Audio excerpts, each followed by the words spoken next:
Pablo, good to see you. How you doing? How you been? How's things, Pablo?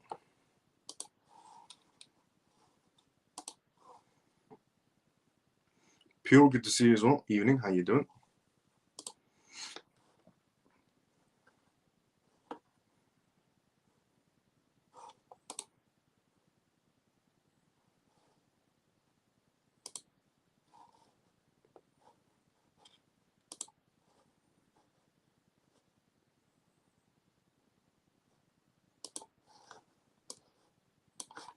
JP, good to see you as well, brother. How you doing? How you been? Evening, good to see you as well.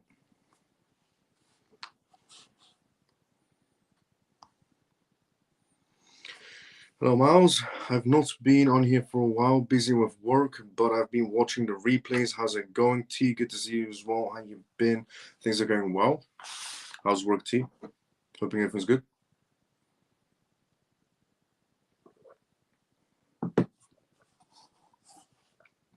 Jason, good to see you as well. How you doing? How you been?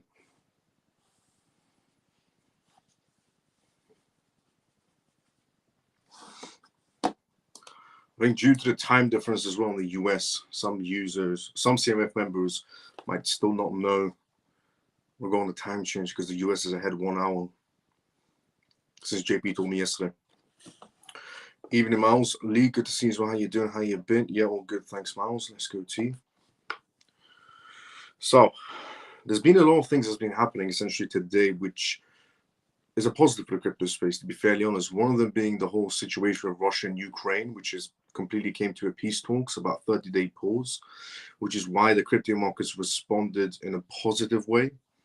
Any thoughts on Ondo? Great project, definitely a project to look into. It's going to do well in the tokenization sector, which is going to become a massive market space as we go forward, without a doubt.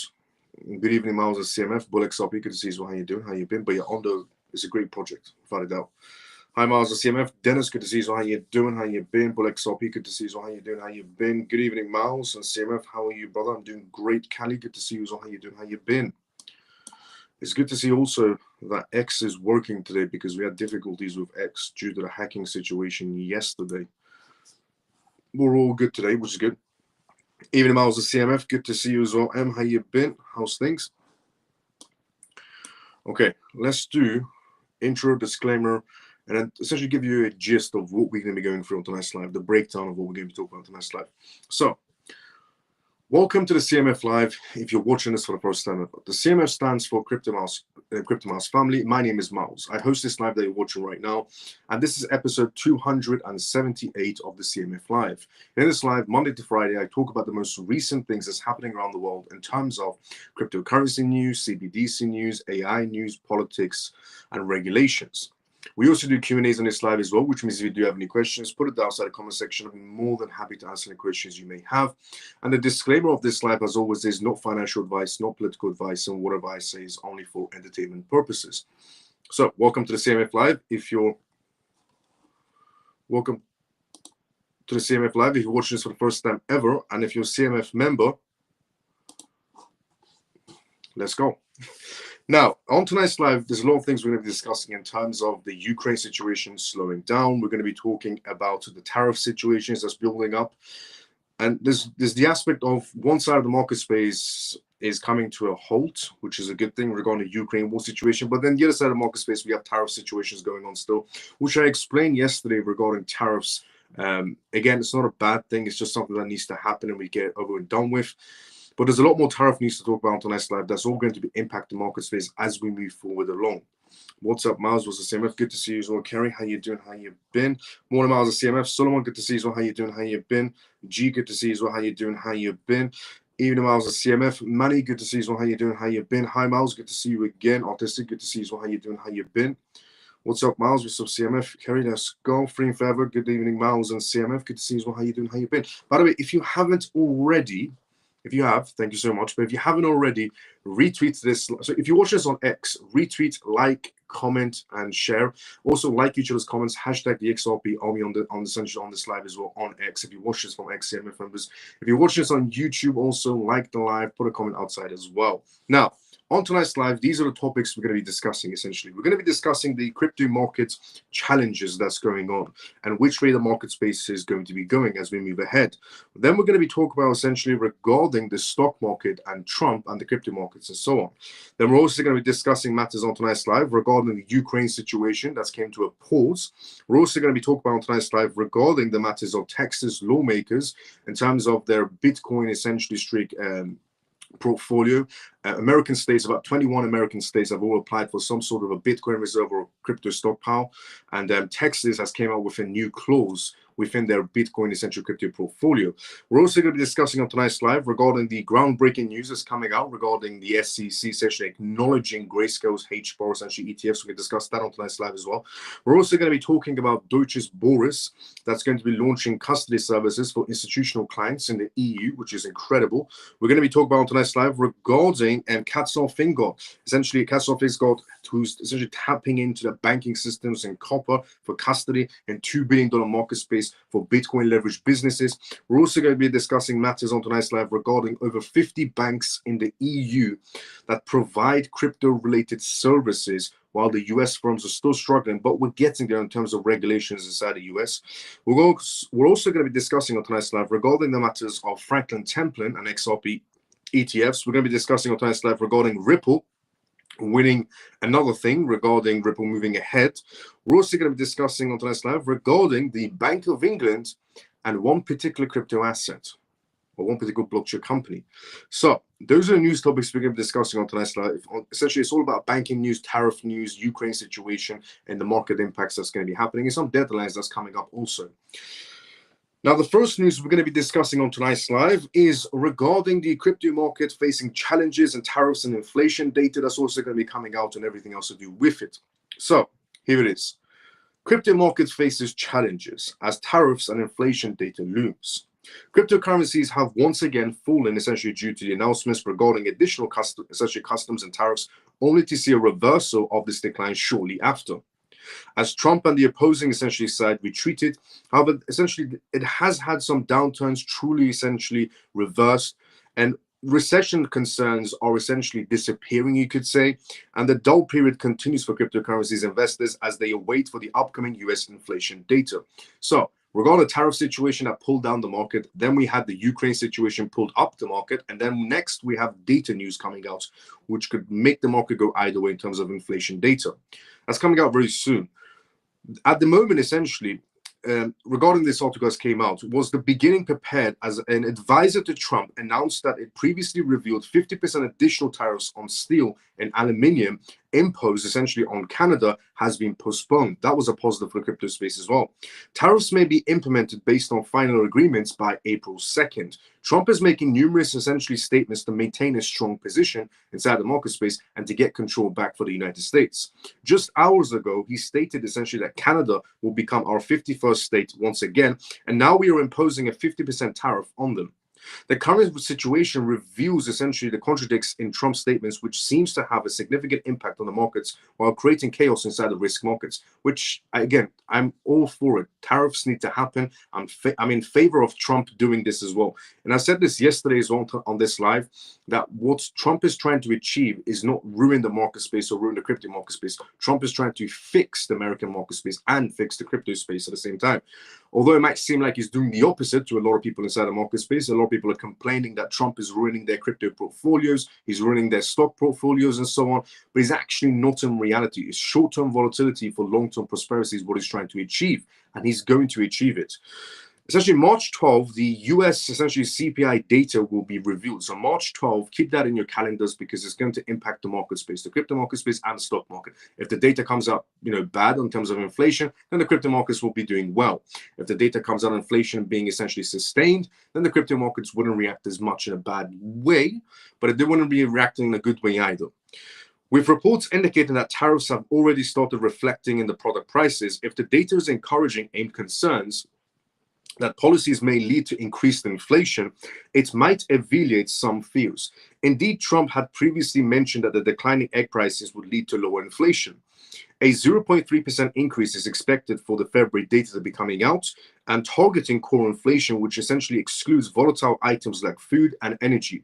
Yearly core essentially inflation is anticipated to be around 3.2%, down from previous months of 3.5%. And the good news is that these figures reflect a steady yet slow decline in inflation rates throughout the past years. The bad news remains that they are still above the Fed's 2% target. Morgan Stanley, for example, economist Diego, stated the following before the inflation data is coming out. He said, "We expect a broad-based slowdown accompanied by a weakening core goods and services." Why is it still high? There are three reasons. One, we expect used car prices essentially to rise due to past wildfires. Two, certain essential goods and services show seasonally in their essential analysis for February. And three, we think that the supply constraints kept airfare inflation high in February. Goldman Sachs economist also commented on the matter of the inflation data that's going to be coming out on March 12th. And he said, essentially from Goldman Sachs, "We are seeing a more essentially disinflation resulting from rebalancing in the automotive industry, rental, housing, and labor markets, but we expect support from inflation in healthcare and the increase in tariff policies." Once again, if the CPI data comes out on March 12th and it's going to be inflation is still high, then the crypto markets should react in a positive way. If the CPI data comes out and says that, inflation is keeping steady and then, we don't need to do interest rate cuts, then the crypto markets wouldn't react essentially in a positive way, but they shouldn't react in a much more increasingly negative way either. It should be quite stable. It might react to 1 or 2% downwards, but nothing major. Now, on the matter of essentially regarding Trump and the stock market and the crypto markets in general, Trump is no longer worried about what he says in terms of the implications on the stock market, as it should be, because that is what you call a strong leader. Because even Trump said, I'm guessing everybody saw the big speech that Trump did in Congress, where everybody was there, all the billionaires were there, the Republicans were on one side, the Democrats were on the other side, and he did this massive speech where he revealed all the dirty tricks from essentially the Democratic Party. And he even said, if I fix world cancer, the Democrats still wouldn't clap for me, which is very true. Democrats are, the type of people they are, the Democratic politicians. Now, Trump, regarding the stock market, he's not worried of what he says and what he does or in terms of tariffs, if it impacts the crypto market or the stock market, because Trump's main goal is to fix the American economy and make America, in his words, great again, which is what he's trying to achieve with the scenario of tariffs, because that's what's going to come out of tariffs. Trump essentially wants to remind the world that America is back in control, because America wasn't in control for the longest time. Technically, China was in a way, if you really think about it. This whole EV push that's been going on for a very long time, all these Greenpeace parties coming out and saying electricity is better than oil, it's a lot of BS, to be fairly honest. Because if you really look at the data points, in terms of electricity, it creates more damage for the planet in terms of batteries than oil does. Oil also damages the planet as well, no doubt about it, but at least oil has many use cases. What I'm trying to say is the world relying on oil means America remains number one. The world relying on essentially electricity in terms of batteries and so on, China will be the number one infrastructure for this essentially environment. And under Biden's administration, China was really, really growing. America essentially was losing pace. Trump is trying to remind the rest of the world that we come first and we control the world. And that's what he's trying to do essentially with tariffs. And I explained this yesterday as well regarding tariffs. China, Canada, and Mexico have no choice but to give in to Trump's demands. They have no choice whatsoever, because the longer this tariff situation goes on, it would either bankrupt essentially in terms of a recession would happen in Canada or Mexico or China, or if America goes into a recession, then the entire world goes into a recession. Because if the American market sneezes, the rest of the world catches a cold. That's a quote from the International Monetary Fund. Now, why am I bringing all of this up? Is because Trump is no longer worried about if he says something and it impacts the crypto market or the stock market, because his main goal is to fix the foundation of the United States before he does anything else. Now, saying that on the sidelines, obviously Congress, the SEC, the CFTC, the OCC, the CFPB, the FDIC, they're all working very hard to become pro-crypto and let banks start using cryptocurrencies. Even after the White House Crypto Summit, which a lot of people said nothing happened, a lot of things actually did happen. And straight after that White House Crypto Summit, the OCC, that essentially was against crypto assets from banks using them, straight away after that White House Crypto Summit, said that banks could start utilizing cryptocurrency. So we're getting somewhere in terms of that. With the SEC dropping cases one by one as well, senators trying to pass crypto laws, and they're trying to remove essentially certain laws. The SEC itself, Mark, the acting chairman, is also trying to remove some laws as well. But what I'm, regarding all of that that's happening on the sidelines without a doubt. And a lot of progress is actually being made for the digital world inside the United States with all the executive orders signed as well. So all the senators, governors, all these governmental departments and the executive orders, they're all helping the crypto space move along without a doubt. But Trump's main goal is to put America first again, to remind the world that they need the United States more than the United States needs them. And that is why Trump no longer cares about what he says and if it impacts the stock market. Because his previous presidency, if Trump said something, it would impact the stock market, and then he would retract it in some sort of a way so it doesn't impact the stock market too much. But now he doesn't care. He just wants to make America first again, no matter what the consequences are. So America becomes first and becomes the leader of the world once again. So this is what it is. So Americans essentially accustomed to Trump as a businessman. When the White House essentially said something that made people feel bad, the president would back down after seeing how the stock market dropped. Not anymore. These views shifted when the president said that markets did not affect him as much as the people assumed. Trump's main goal is to bring more jobs inside the United States, get the wages up, and essentially help the average American instead of the billionaires that are controlling the game. This is President Trump's new stance, rebuilding wealth based on decades or even centuries from now. This can't be judged essentially by a yearly result of the biggest companies in the American stock markets. And along with that, essentially with what is the Treasury Secretary Scott Bessent said, the White House told the markets that the president can now handle the markets can handle some short-term economic and market pain, and the math has changed because of this. Just one day after the US stock markets dropped sharply because people were worried about how Trump's policies essentially would affect them, the president decided to double down on tariffs on steel, for example, and aluminium from Canada. This is a response to New York, Minnesota, and Michigan's higher electricity bills from essentially Canada, which are worth about $100 per bill.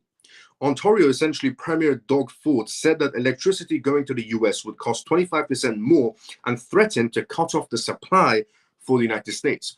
That is the dumbest move Canada has ever thought about doing, which is cutting the electricity supply for certain American essentially states to prove a point towards Trump that Canada is above the US. That is the most moronic point Canada could have possibly ever made, because Canada relies on America's money.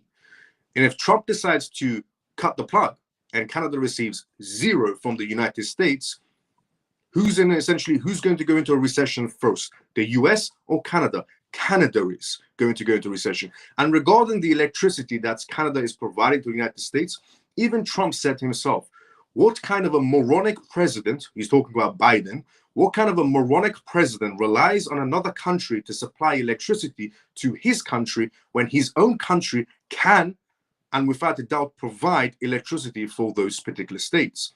So Trump is basically saying that if essentially Canada wants to cut the electricity for those particular states, no problem, because America will provide them with electricity. And in the first place, Canada shouldn't be providing that. Essentially, Canada shouldn't be providing those American states with electricity in the first place. The US should be providing them. And the only reason Canada was providing those American states with electricity was to give Canada an income, which Canada has basically just shot itself in the foot by trying to say they're going to cut the electricity to those American states. Genuinely, Canada has shot itself in the foot by trying to say we're going to cut the electricity, because if they do, then Trump will say, no problem, we will provide those American states with electricity. And then what are you going to do next? Because you just shot yourself in the foot and you're not earning an income anymore. So it's just ridiculous how far Canada thought they can take it, but not realizing that if America cuts their budget and provides those states electricity themselves, what's Canada going to get in return? Nothing. Two more things essentially are at play. And this is regarding the yesterday when I was talking about essentially they're playing a game of chicken. The US, Canada, Mexico, and China together, essentially, they're playing a game of chicken with Trump to see who taps out first. And it's not going to be the US that's going to tap out first. Because if Canada and Mexico and China really do believe that Trump is going to tap out first, they must be living in la la land. Because the end result is what? America goes into a recession. And what does that mean? The entire world goes into a recession, which means it's a losing battle for China, Canada, and Mexico to even start off with. It's either they go into a recession or America goes into a recession and everybody goes into a recession. So it's a losing battle. And they should know that. But for some oddly reason, they want to keep on battling out against Trump, thinking they're going to win in some sort of la la land way. Two more things essentially that are at play here as well. There are signs that people's feelings about the US economy might change, which makes people wonder if there will be a recession. However, the Atlanta branch of the essentially US Federal Reserve's most recent real data studies essentially says that the US economy will shrink in the first 3 months of the year, and Trump isn't worried because Trump wants to build a strong foundation right now for the United States because China was really taking over. All these Green Party, peace world things that's been happening around the world, all these people that are protesting for no more oil, or essentially we want to go electric, let's save the planet. If we go electric, China has already built that infrastructure, which means the world will slowly start moving away from oil and going into electric infrastructure to save the planet, which in reality it doesn't, which means China will become the #1 essentially infrastructure in terms of energy resources for the world. All these peace party groups were being paid off by Chinese parties to promote the safetyhood of the planet by going electric. That's only because China set themselves up for that energy situation.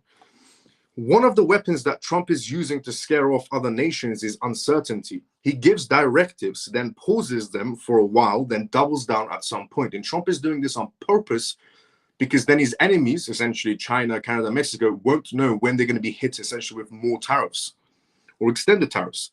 And the worst thing that could possibly happen to China is get sanctioned, which will then definitely 100%, 1 billion%, 1 trillion% cripple China. For example, tariffs on some goods from Canada and Mexico were recently put off after the car industry was given 30 days off.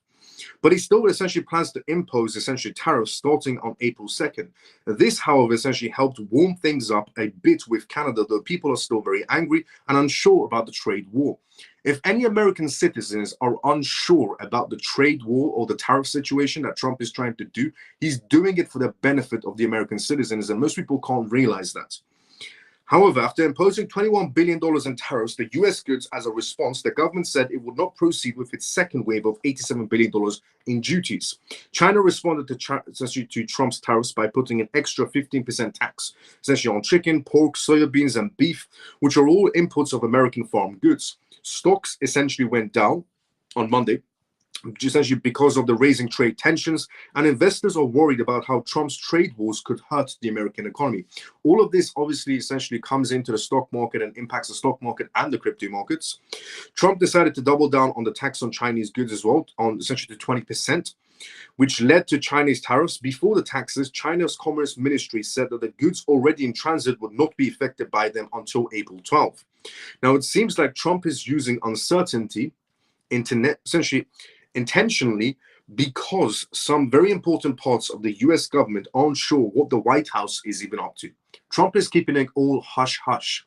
Genuinely, Trump is keeping his circle very tight in the US government because there's a lot of weasels in every government. It's not just the US government, but there's a lot of weasels genuinely in every government that work with other government parties around the world. So that's why Trump is keeping his circle very tight around him, so that essentially the people like, the Chinese ministry or essentially Canada or Mexico don't know what Trump's next moves are going to be, which will always keep Canada, China, and Mexico on their toes, pretty much on the edge. That's why Trump is keeping his circle very tight. Even people essentially around the White House don't know what his next moves are going to be. Even Jerome Powell, the Fed chairman, doesn't know what Trump's next moves are going to be because Trump doesn't trust him either. And he shouldn't, because Jerome Powell is also a weasel. Next, essentially, Jerome Powell pretty much is waiting to see what Trump does next for him to make a decision. Jerome Powell said the central bank can remain patient in adjusting its benchmark interest rates because of uncertainty, essentially, around the potential impacts of President Trump's economic policies. Monday was a great hit, essentially, for the market space, and the sell-off started with tech stocks, which hurt the S&P 500 and pushed essentially the Nasdaq into a recession territory. The S&P 500 fell 8.6% from its all-time high, essentially on February 19th to the end of the day, and the Magnificent Seven were all in red. Tesla recorded a decline of 15.4%. The stock prices of Nevada fell by 5%. Pantoro fell by essentially another essentially big name in AI, went down by 10%, while dangerous assets were essentially being sold off. The crypto market has not been essentially doing too well. Bitcoin fell to around $78,000, to its lowest since November. And the market has been steady today with a little recovery, although the anxiety is still there. And analysts say that it's time to buy instead of panicking. Analysts are essentially saying it's time to buy instead of panicking, which not financial advice in any sort of a way, but yes. Look, I said this yesterday as well. I've said this on pretty much every live. If you know what your assets are capable of doing, for example, if you're inside the crypto market space and you're in, for example, a project by the name of XRP, you know XRP has tremendous amount of licensings, tremendous essentially amounts of contracts in place for it to be utilized once regulations come in for domestic purposes or international purposes. You know what its capabilities are going to be, and you must know for a fact of how close we are to regulations and policies for that utilization to be essentially coming into play. And you should also understand how close we are to that essentially court case being dropped. So when prices are down, you know what to do next, not panic. Panic is never the scenario. It's the other thing you should be doing, not financial advice. Now, why the markets essentially have today turned slightly green, essentially all across the board? Well, it's the Ukraine situation. Zelensky, another weasel and a dictator who claims he's not a dictator, who got rid of it. Essentially, Zelensky is a type of man who got rid of his other essentially campaign parties that were campaigning against him for becoming the leader of Ukraine, and he got rid of them, but for some reason he's not a dictator in any sort of a way. He's a peacemaker. It's very debatable in that area. But Zelensky, who came to the US, begged for more money and said he doesn't want to do peace talks whatsoever, then went to the UK, got $2.3 billion from a Russian fund that the UK has frozen Russian assets from. It's not the UK taxpaying money, but it is Russian funds that the UK has frozen and given 2.3 billion pounds of it to Zelensky, which also means that the UK, once this whole situation is over with, regarding the Ukraine and Russia situation is finished and case closed, the UK would need to pay that money back to Russia once this war is pretty much ended. So technically, that $2.3 billion that didn't come from taxpayers' money is actually going to be coming from taxpayers' money when we pay back to Russia, because Zelensky is not going to be paying that up. The interesting part is Zelensky took 2.3 billion pounds a few days ago, and today he's announcing he's coming to the table to sign with Russia in a ceasefire for 30 days for that signing to be happening. So that is why the market space has turned green. But it's interesting, essentially, as what I said before, everybody, and I mean everybody, from China to Russia to Canada to Mexico to Zelensky, no matter who this person is on this planet, president, prime minister, whoever this person is, they will cave in to Trump's demands. It's guaranteed. As you can see, Zelensky has caved into Trump's demands and came to the table for peace talks and a ceasefire, which he could have done day one. Zelensky could have came to the table day one, but he decided to get another 2.3 billion pounds from the UK and then come to the table to talk about it. Ukraine essentially agrees to a 30-day ceasefire and crypto markets recover based on this news. Ukraine has agreed to America's proposals for a 30-day ceasefire with Russia. The decision comes out after the US announced that they would send weapons and share intelligence with Ukraine again, which had been paused earlier. Following the ceasefire announcements, the crypto markets has essentially shown signs of recovery, and Bitcoin, essentially a major altcoin, has experienced a surge in value as investors essentially sentiment improved. Now, Bitcoin is already essentially 5% up, and ETH is essentially 4% up, with the overall crypto market also up 4.59%. Market analysts believe that the reduced geopolitical uncertainty has essentially contributed to the renowned investor confidence, prompting essentially a rally across digital assets. Now, essentially, in Tuesday's discussions, Ukraine and the United States today jointly announced that the White House will lift the pause on security assistance and intelligence sharing with Ukraine because Zelensky has agreed to come to the table. You see how easy that was for Zelensky to come to the table and cave into Trump's demands? All Trump had to do was pull the plug. The moment Trump pulled the plug, Zelensky realized, okay, we need the US, which is what's going to happen to Canada if they continue this charade up, or with Mexico or China. According to the statement, Kyiv had also accepted US proposals to implement an immediate intermediate 30-day ceasefire, which can be extended by mutual agreements of Ukraine and Russia. However, this is subject to essentially Russia's acceptance. The United States will communicate to Russia that the Russian essentially organizations is key to achieving peace. The statement added Ukrainian President, essentially Zelensky, also accepted the United States proposal for a 30-day truce. He stated that while Ukraine had initially proposed limiting the ceasefire to aerial, essentially Marshall time operations, the US advised extending essentially this to the entire front line. Now, Zelensky considers this move a positive sign that they are ready for the big step, and he added that the US must convince Russia to do this. Putin will obviously listen to Trump because he has no choice. Discussions about the ceasefire happened essentially on Tuesday, which was today, in a long meeting in Saudi Arabia, including Marco Rubio, the US Secretary of State, essentially Mike Waltz, Donald Trump's essentially National Secretary Advisor, and other members. After the meeting, essentially, US Secretary of State Marco Rubio said the US has proposed to enter essentially into a ceasefire and essentially enter into negotiations to end this conflict in a way that is enduring and sustainable, essentially for Ukraine and Russia, for it to be accepted on both sides. He added that the US will take this offer now to Russians and the ball is now in Russia's court, which without a doubt Russia is going to accept it unless Ukraine is demanding some ridiculous essentially things from Russia. Then I would understand why Putin want to reject it. But we need the Putin and Russian, essentially we need the Russian situation with Ukraine to stop, like genuinely to come to an end, because it's not only impacting the crypto market space or the stock market, this scenario of Russia and Ukraine has been going on for far too long, but it's impacting our tax-paying money, it's impacting our markets, it's impacting our energy prices, most of all. Our gas prices, our oil prices, and so on. It's all been impacted due to this war. The moment this war ends, our energy prices should continue going down. The markets will restore themselves a bit. And some other factors in play as well. So this war genuinely needs to come to an end because it's been going on for ridiculously too long. And our taxpaying money will no longer be wasted on this situation. There's many factors in play. Now, but that is what essentially caused the market space, the crypto market space, to come to some sort of a pause. And the crypto market reacted in a positive way because, Ukraine finally decided to come to the table and listen to Trump. And they only did that because Zelensky realized, if they don't have America's support, it's a losing battle. Now, before we go through the next news, let's go inside the comment section first. As I said previously, this is a live, which means if you do have any questions, put it down inside the comment section. I'll be more than happy to answer the questions you may have. So let's go inside the comment section first. But before we do that, 1 second, let me just, this LED light that I'm using, it's flickering for some odd reason. 1 second, everyone.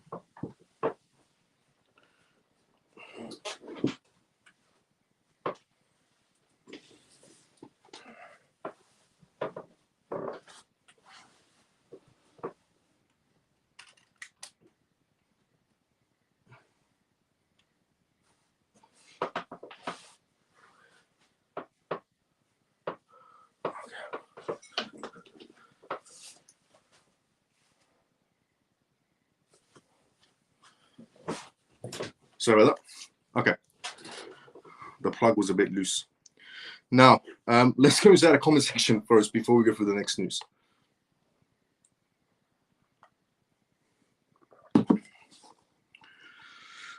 Let's see where we were at inside the comment section. Even Miles of CMF, Pierce, good to see you as well. How you doing? How you been? Even Miles of CMF family, Funky Brother, good to see you as well. How you doing? How you been? Greetings, Miles and CMF. Hope all is well. Ray, good to see you as well. How you doing? How you been? How's your day been, Miles and CMF? Lena's been great. How's your day been? Excellent content, brother. Appreciate your hard work. Thank you so much, Mr. Skylight, for the kind words. Good day, Miles and CMF. Mike, good to see you as well. How you doing? How you been? George, hi Miles, CMF, good to see you. How you doing? How you been? Come on, good to see you, brother. How you doing? How you been? JP says people have to understand what he's doing has to be done and to turn the US around, and that everybody around the world will benefit. Facts. Regarding what Trump's doing, facts. Hi Miles, CMF. Stormy, good to see you. How you doing? How you been? Bull XRP says, Miles, what's going on in Iran? So another situation that's going on that's also going to be impacting the market space is the Iranian situation. Now, if you don't know, most people might not know, if you're watching this for the first time ever. So I'm Persian, so I'm Iranian in other words. But obviously I'm British as well. But what's happening in Iran is also going to might affect the market space in some sort of a way, and the crypto market space and the stock market, because if the Ukrainian-Russian situation comes to an end and that war just completely comes to a stop, both sides decide to walk away, brilliant. The other war that might start is the Iran war, which will again cause market volatility inside the market space. The crypto markets and the stock market will become volatile because of that war as well. And then the Iran war situation is that America wants to replace the Iranian regime with the Shah. Iran's government has realized that the American government wants to do this. So the Iranian government decided to sign a contract with Russia and China to back them. And that is why today, Iran, Russia, and China were doing army, essentially military showdowns. If anybody saw it on the news today, Iran, Russia, and China were showing their power collectively as a group to the rest of the world. And they asked Trump today on live news, are you worried about Iran, Russia, and China showing their military power to the world? And Trump said no. And I agree with Trump. He shouldn't be worried in any sort of a way, because Iran is not that powerful to go up against essentially the United States. Neither is Russia, neither is China, to be fairly honest. The amount of money essentially America spends on their military is more than most countries' GDPs, just to put in perspective. And then also, a lot of people, on a side note, a lot of people bring up the whole Afghanistan war and say America lost in Afghanistan. America's never won a war. America didn't go to Afghanistan to win a war. They went to Afghanistan to have a military base in the Middle East and to milk the country dry. They didn't really go in to win the war. If America wanted, they could have flattened Afghanistan within 2 days or 24 hours in another sense. So a lot of people get it twisted on the amount of power the United States have. They think just because the United States hasn't won wars, they are a losing military essentially base in some sort of a way. But if you understand the bigger picture, they didn't go to Afghanistan to win a war. They went to Afghanistan to have a military base in the Middle East. And they also did it so they can milk Afghanistan dry, which is exactly what they did. It wasn't a war for them to win, because they weren't going there to win a war. They were going to milk the country dry, which they did, and to have a military base, which they also did. That's why they went to Afghanistan. If America really wanted, they could have flattened Afghanistan in 24 hours, if they really wanted to. But they decided not to. On that basis, same scenario with Iran. Trump has put a few demands out for Iran in terms of their nuclear power. Iran has decided to get Iran has decided to get nuclear power, which could be devastating for the rest of the world. Because if one country will use that nuclear power, it's not going to be North Korea. North Korea will never use nuclear power, even if they reach it. Iran would, and that could cause massive war scenarios, because the Iranian government cannot be trusted with that much power. Genuinely, I'm Persian, and I'm saying this to people as well. The Iranian government cannot be trusted with nuclear power. It's just not possible. Genuinely. So Trump has decided to put very, very strong demands for Iran's government to accept, which Iran's government, according to Iranian news, has rejected Trump's plans and said they're ready for war if it needs to go there. Trump has said he's ready for war as well if he needs to go there as well. So if that war starts internationally, type of scenario, then it will impact the crypto markets and the retail market. So it will impact the crypto market and the stock market if that war happens in some sort of an international war scenario. Now, it will happen within the Middle East. It wouldn't happen with the US and Iran going back and forward. It will just happen somewhere in the Middle East, because there are already essentially army bases around the Middle East that are US army bases. Now, another scenario is if a domestic war starts in Iran. If a domestic war starts in Iran, then to overthrow the regime, then it shouldn't impact the crypto markets or the stock market. So depending on how this war goes, It could go either way. If it's an international war type of scenario, then it's going to impact the crypto markets and the stock market. If it happens domestically within the country itself, where the people decide to overthrow the government due to any specific reasons, then obviously it wouldn't impact the crypto markets or stock markets. And what I mean by that is, previously, when Iran had a Shah about 46 years ago, what happened was there was a cinema in Iran. A lot of people don't know this. Some rare people know this. There was a cinema in Iran, which the current regime that Iran has now, 46 years ago, when the Shah of Iran was in power, the king of Iran was in power. This is what I mean by domestic war. There was a cinema in Iran, and they closed off the cinema, and they put the cinema on fire with a full cinema of people, closed it off and put it on fire. Essentially, it was what happened. And that was the current regime of today that did this 46 years ago. And they blamed it on the Shah, which made the people stand up essentially and go against the Shah. A scenario like that could happen again, which will cause a domestic scenario, which will overthrow the US, essentially will overthrow the Iranian regime government. So if a domestic war starts in Iran, then it shouldn't impact the crypto markets or stock market, because it's the people versus the government of Iran. If an international war scenario happens, then it should impact, obviously, the crypto markets and stock market. It's something that everybody should keep their eyes on, especially if you're a futures trader. If you're shorting along in the market, you should make yourselves fully aware of what's happening in Iran, because that situation is slightly escalating.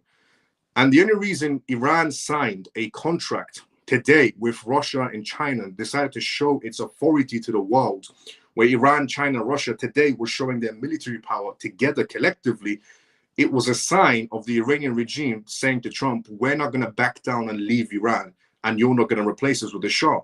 But America wants to replace the Iranian regime with the Shah, which I'm in favor of. The Shah should come back and the regime in Iran should go away. I'll be very honest with everyone. I'm in favor of America. I'm in favor of the Shah, and I don't want this Iranian regime in Iran in any longer in any sort of a way. And 46 years was already too long for this regime to be in control. So I'm in favor of this happening as a replacement. But that's going to impact the market space. And you're getting this information from a Persian, and we want the Shah back. We don't want this regime back in any sort of a way. We want the current Iranian government to go away completely, to disappear, is what we want. And that is escalating in Iran right now. That is escalating in Iran right now. So, there's been talks with Trump, there's been talks with Russia, there's been talks with Iran, even Elon Musk. Even Elon Musk had a sit down with the Iranian government, because the Iranian government was trying to get Elon Musk on their side so that Elon Musk could tell Trump to slow down. But obviously that didn't go to plan either. But Elon Musk did take the meeting with the Iranian government. But that didn't really go to plan.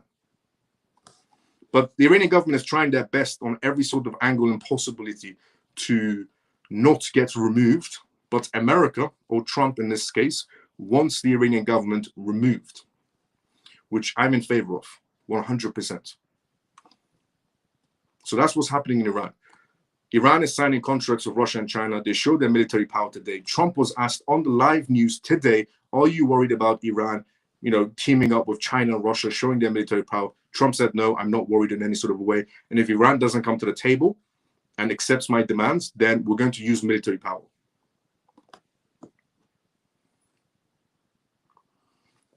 If it's an international war, it's going to impact the market space. If it's a domestic war, it won't impact the market space in any sort of way. The crypto markets will be safe, and so will the stock market. But if it's an international war, the crypto markets and the stock market will become volatile once again.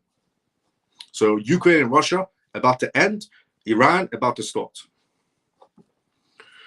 is what's really happening regarding the Iran situation. I don't think they want the war to come to an end because it generates money.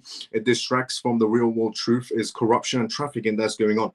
I get that fully, Stormy. Yes, I get that 100% regarding the trafficking situation of Ukraine, regarding the money laundering situation with Ukraine. But one war is about to end and another one's about to start, pretty much, is what's really happening. Do you think, but I fully understand regarding what Stormy said as well, regarding the traffic situation and the money laundering situation in Ukraine, because it's definitely money laundering without a doubt. Do you think there will be a massive cyber attack like the World Economic Forum said? The World Economic Forum a while ago essentially said that there could be some sort of a cyber attack, but they can't tell us exactly when. They said the electricities might go off, but they can't tell us when. This is what they said last year to everybody. The news also said the exact same thing. They can't tell us when. It could be somewhere down the future where, essentially we have a massive cyber attack situation. We don't know, but we could keep it as an outcome is all we can do for now, because they haven't given us a timeline. They haven't said where it's exactly going to be started from. We can take a guess. It's the entire West data runs on the one particular sea, which I discussed a while ago, in terms of the wires. And Iran has threatened to cut those wires, the data that's being sent to the West. Iran has said in the past they will cut the wires, the data that's coming into the West, that's going under the sea. In other words, they'll cut the cables, which would cause massive cyber situations and massive internet situations in the West, which could close down planes, it could close down airports, it could close down hospitals. A lot of damage could be done to the West if those cables are cut, which then the Iranian government will definitely be digging their own grave, because everybody in the West, including essentially the entire EU, the United Kingdom, essentially the US, and even Canada will join in to flatten the Iranian government if they ever did decide to do that for some orderly reason. Miles, did you kick the plug? I did, yeah, again, yeah. Trump is the only hope. Will him and Vance and Elon? I agree 100%. Trump is the only hope without a doubt. Yeah, so true. Let's go. Even Miles and CMF, glad X is back up and running. I hope you're doing well. Good to see you, Peg. How you doing? Yeah, I'm so in favor of, regarding X being fixed again. Honestly, a lot of people don't realize, just based on essentially what Peg said as well, even Miles, the part where Peg says, I'm glad X is back up and running. Elon Musk is risking his companies, risking his life on trying to fix corruption inside the United States. And there are people hating on Elon Musk in the United States as American citizens, which just boggles my mind that Elon Musk, who's a billionaire, who could go on many vacations and rest on somewhere on an island, on a beach somewhere, and sip pina coladas for the rest of his life, has decided voluntarily to fix the corruption inside the United States by risking his own family, by risking his own livelihood, by risking his own companies, by risking his life. And you can see the damage that's happening on X, essentially getting cyber attacks. And there are people inside of America who are American citizens who hate Elon Musk for doing all of this, which is just crazy. That this man is willing to risk his life, his company, everything to fix corruption inside the United States. And there are people inside the United States that hate him. Just weird. And it just shows you the level of brainwashing there is out there. That there's a guy that's willing to risk everything he's built to fix corruption voluntarily inside the United States. And there are people hating on him inside the retail section inside the United States. It just shows you the level of brainwashing inside the US. It's crazy. All the brainwashing in general in the world, to be fairly honest. Because even some people inside the EU hate Elon Musk trying to save corruption inside the United States government, which is, honestly, in my point of view, we need a Doge department in every government around the world, not just the United States, because there's corruption happening everywhere. Hello, guys. Nia, good to see you. How you doing? How you been? Long time. Howdy, everyone. Good to see you, Thompson. How you been? Brilliant explanation. Thanks. No problem, Bull XRP. I'm sorry, but I'm in favor of making money for me and my family. I'm just getting tired of the politics of this. I fully understand, Funky Brother. You're in favor of making money for yourself and your family, as you should be, as everybody should be, in favor of making money for themselves and their family. But the issue is, and you're getting tired of the politics. I fully understand that as well. Nobody likes politics. Nobody likes politicians, to be fairly honest. Let's just be honest with ourselves. Nobody likes politicians.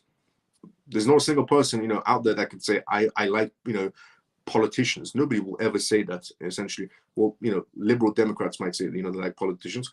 But in general, people will never say that. But what you need to understand is it all correlates together. Politics pretty much is what makes the world spin, in a sense. Money is what makes the world spin, but the silent partner of money is actually politics that makes the world spin also. So it just correlates together, and you have to understand both sides of it to have a better understanding of the market space. Thank God Trump won. Facts. I agree with you 100%. Hello, bro. How you doing, Matty? The cyber attack is going to is going to be the quantum computing hack that will be devastating, that cold wallets could easily be zeroed out. Therefore, that is why I mentioned the Telegram group about it, Fireblocks technology via Collab and Bra. And Fireblocks is so important because large financial institutions are using the same technology. However, my message got mysteriously deleted. That is incredibly weird. That is very weird. Regarding, essentially quantum computing chips, as I said previously, quantum computing chips can actually, there's two sides to quantum computing, and everybody always goes to the scary side of quantum computing, which is it could be very devastating for blockchain, which it can be. And Thompson is very correct. Quantum computing can be very devastating to blockchain. But the other side is that it could also help essentially better blockchain in a way as well. And also, as essentially time is going by and quantum computing is getting better and better and getting to a stage that it could be released, at the alongside of it, essentially blockchains are getting more advanced in terms of their securities as well. So it shouldn't really impact certain blockchains in any sort of a way, is what I would say as well. So there's two sides to quantum computing. One side is, really, it could be very devastating in the wrong hands. And the other side is actually help to, excel blockchain in a better way. All facts, bro. Imagine Trump and Elon not caring genuinely, though. Dang. Yep, facts. Parvo says, hi, Miles. When do you think will the markets run up again? Do you feel that the current economic downturn is a strategy to get Fed to rate cuts? Yes and no.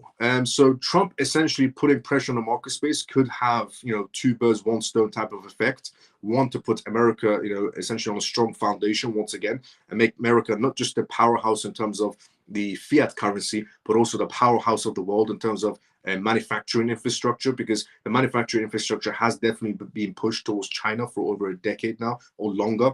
And it should come back to the United States, and the US should get that control back, in my point of view. But it could have an effect of two birds, one stone type of scenario regarding essentially the rate cut scenario. So, regarding what you said, when do you think the markets will run up again? It should run up again once regulations kick in, without a doubt. Regulations is the crucial part of cryptocurrencies. The SEC dropping lawsuits one by one is very good for the market space, no doubt about it. Even if the SEC dropped the XRP case, essentially, that would be excellent as well. And it's going to be happening in my prediction. I said the ending of 2024, the beginning of this year is what I said, Q1 to Q2, the SEC case of Ripple should come to an end. Even when that case gets dropped, just to show you how much regulations are important, even when that case gets dropped, it's going to have positive effects on the market space. It's going to have positive effects on Ripple, without a doubt. But again, if any bad news hits the market space, XRP will go down. Every other crypto assets will go down, just simultaneously along the board.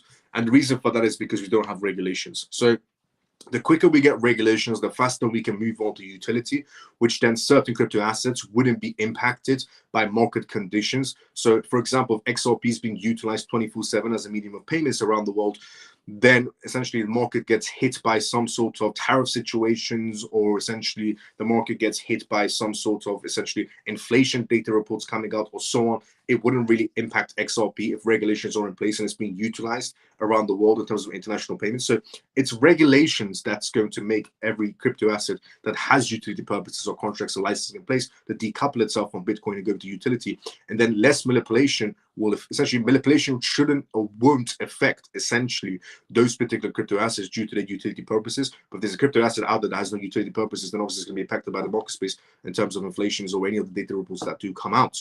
But in terms of when the market's going to run up again, regulations. Once we get regulations, the market will be perfectly fine in terms of certain crypto projects, not every crypto project. Again, it goes back to the utility point. And do you feel the current economic downturn as a strategy to get the Fed to rate cuts? It could be a two birds, one stone type of effect. Trump putting pressure on the other countries around itself to bring back everything to the US, to build a strong foundation, which is this core of the US. Could have two birds, one stone type of effect, because even Jerome Powell, the Fed chairman, doesn't know what Trump's next movements are. There are people inside the White House that don't even know what Trump's next moves are, because there are weasels everywhere inside of every government that report back to other governments. So that is why Trump is keeping his circles small. Even Jerome Powell is trying to see what Trump is going to do next, because he doesn't know what Trump's next moves are either. So it could be because for the longest time, Trump said he wants to control Jerome Powell. And Jerome Powell said he's going to go against essentially Donald Trump and so on. So this could be a way for essentially, Trump, two birds, one stone. It gets everything back to the US, builds a strong foundation using tariffs, and essentially gets Jerome Powell to apply interest rate cuts, which is something Jerome Powell didn't want to do, but Trump can pressure him in this sort of way to do it. So it's a good talking point regarding that matter. Good question, very good question. Thank God Trump won. I agree 100%. Is that a coincidence that one war stops, the other almost starts? No, it's not a coincidence in any sort of a way that, it was supposed to be China and Taiwan next, but it's turning out to be Iran and, the US next, pretty much, next war after Ukraine and Russia situation. It was supposed to be China and Taiwan next. But China has other situations going on, which is tariffs right now and a crippling economy for itself that could be heading towards a recession due to the crippling real estate sector in China. So they won't be starting any sort of wars with Taiwan in any sort of a way. But the next war, it's interesting. Is a great thing to what you said. Is that a coincidence that one war is stopping, the other one almost starting? No, it's not a coincidence in any sort of way. More of a coordinated type of scenario, but it's something that needed to happen a while ago. I'll be very honest. The reason why they hate him is because the crooked media and the weak-minded people. I agree 100%, G. Absolutely correct. Fireblocks keys are separate in various ways compared to cold wallets that is stored in one place. True. Therefore, it will be very difficult to hack Fireblocks crypto storage. I even put some of the crypto coins on there as well, and half of various cold wallets. That's good, but Thompson, all you need to remember is even, essentially the XRP ledger itself, it would be quantum proof. The XRP ledger should be and will be quantum proof, because it's a scenario that obviously Ripple thought about, whilst, David Schwartz, for example, you can even say, whilst building essentially the XRP ledger, it's a scenario they definitely thought about somewhere down the line where quantum computing could come along. So, and it's a system that's going to be used by the banking system in terms of the XRP ledger. So it's definitely something that they thought about to protect the XRP ledger from quantum computing scenarios as well. So you should be fine even using essentially Zaman wallet, which is on the XRP ledger as well. In terms of if you want to go for hot wallets, or if you want to go for cold wallets, Tangent wallet will also be safe on the quantum computing is what it should be, because you can't make any sort of transfers without your Tangent cards. You can't make any sort of transfers. For example, Tangent wallet. Tangent wallet doesn't essentially create, you have two options when you get a Tangent wallet. You can get the seed phrase option, or you can get just the card. And inside a Tangent wallet card, there's a Samsung chip. That Samsung chip works for 25 years and it doesn't work anymore.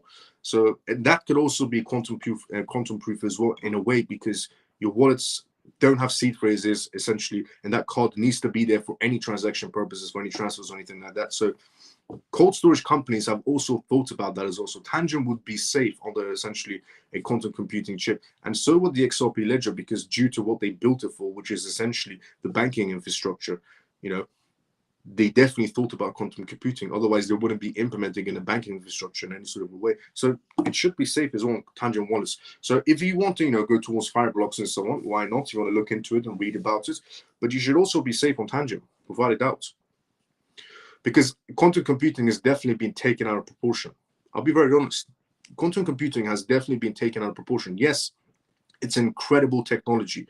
No doubt about it. Quantum computing is an incredible piece of tech.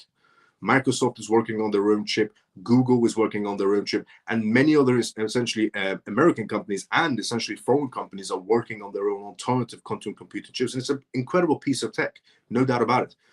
But what I am trying to say is the companies that are inside the blockchain sector, they've definitely thought about this happening, especially now. But and I think the news itself isn't testifying a lot more when it comes to quantum computing. They're over-exaggerating it a lot more than it should be to create more panic and fear of quantum computing comes and crypto goes to zero. They're over-exaggerating it too much, because at the same time, quantum computing is still being built and tested. At the exact same time, blockchains are getting better and better in terms of security, and so are cold storage wallets. For example, Ripple essentially through Metico and HSBC and Standard Chartered Bank created an institutional cold storage wallet, which they definitely thought about quantum computing scenarios as well, which they prevented from ever happening. So as quantum computing chips are getting, to a stage where they could be released. At the same time, blockchain companies are securing their chains a lot more. Cold storage companies are essentially securing their cold storage wallets a lot more in terms of security as well. So scenarios that they've definitely thought about. So if you do want to go to Fireblocks, no doubt, if you want to go for it, do some research, no problem. But what I am trying to say is you should be safe, and quantum computing has definitely been over-exaggerated in terms of it comes along and everything goes to zero. It won't. Maybe certain chains will be affected, but it won't be every chain in any sort of way at all. So it's definitely something that's just being created for fear and panic scenarios. And again, it's an incredible piece of technology, no doubt about it, but definitely over-exaggerated. Definitely over-exaggerated, because they're only talking about one side. There's always two sides to every story, and the one side that the media keeps on amplifying is quantum computing, crypto goes to zero. That's the one side the media keeps on amplifying. Quantum computing, chips, crypto goes to zero. The side that the media is not amplifying is blockchain companies securing their chains so they don't get compromised from quantum computing. Cold storage wallets securing their cold storage wallets so they don't get compromised from such quantum computing chips is the side the media is never going to tell you. The side the media is always going to tell you is the panic and fear part. So it's definitely been taken out of proportion. There's always two sides to every story, and the media always tells one side, and it's always the panic and fear side. The media never tells you the good side; it always tells you the fear and panic side. So if you want to go towards it, why not? Do research into it. But there's two sides to every story, and you should be safe on Tangent as well. Using Fireblocks technology removes the custody of crypto keys from you and put it in the hands of third parties and shards. That is way too risky, and the quantum computing can also hack that. Yes, it can, 100%. Yes, I already have a Tangent card myself. That's good, thanks. No problem, Thompson, anytime. But yeah, stick to Tangent Wallet. It's more safer than using Fireblocks, without a doubt. Now, will the White House organize more crypto summits is what we're going to talk about next. The first crypto summit that happened, a lot of people thought it wasn't major news, but in reality it was. Sure, Trump didn't come out and say he's going to buy 1 billion Bitcoin in the White House crypto summit, or 1 billion XRP or 1 billion Ethereum is what a lot of people were expecting him to say. The reason why a lot of people inside the crypto space were expecting Trump to say these things is because people inside the crypto space were hyping this meeting up for essentially misinformation reasons. While me on this live have been talking about how the crypto summit was only going to be about regulations and policies. And when it did happen, it was just things that we wanted to hear inside the crypto space coming from the United States president in the White House with crypto CEOs that we look essentially forward to in terms of their projects. Regarding Brad being there, if you're inside the XRP ledger, like me, regarding the two brothers, essentially regarding the Gemini crypto exchange, or essentially Michael Saylor, if you're a Bitcoin maxi. Although Michael Saylor did look like he was going to have a stroke when Trump didn't say he's going to buy Bitcoin. That was funny to see, because Michael Saylor was really betting on Trump buying Bitcoin, and it never happened. He's pretty much done for as time goes by, but that's another story. But here it is. So the White House is unlikely for now to host another large-scale crypto summit. Reasonings of why essentially they're not going to be there for the time being, according to Bo Hins, Executive Director of the Presidential Task Force on Digital Assets with the administration, instead planning on to focus on smaller, more targeted discussions to address specific policy areas. So why is the White House not going to be doing a crypto summit for the time being? Because now they've had their crypto summit, they're working on the regulations and policies. The shift comes after last week's landmark White House Crypto Summit, where President Donald Trump brought together more than 30 top crypto industry executives and senior government officials in the state dining room.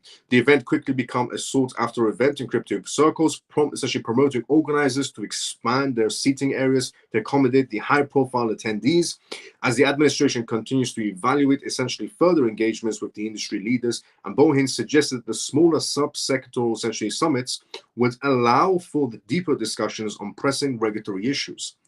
He said, "We just want to make sure that this is a process that is efficient and allows us to get the best information possible so that we can make good decisions," Hins said in a statement. These targeted discussions will likely focus essentially on legislative initiatives currently being debated in Congress, particularly areas such as stablecoins and general market structure. Other special summits could essentially cover topics on such as centralized exchanges, crypto mining, energy consumption, and investment strategies. Following Trump's essentially re-election, there was an initial essentially speculation that his administration would establish a permanent crypto council compromised of the top, essentially, industry executives.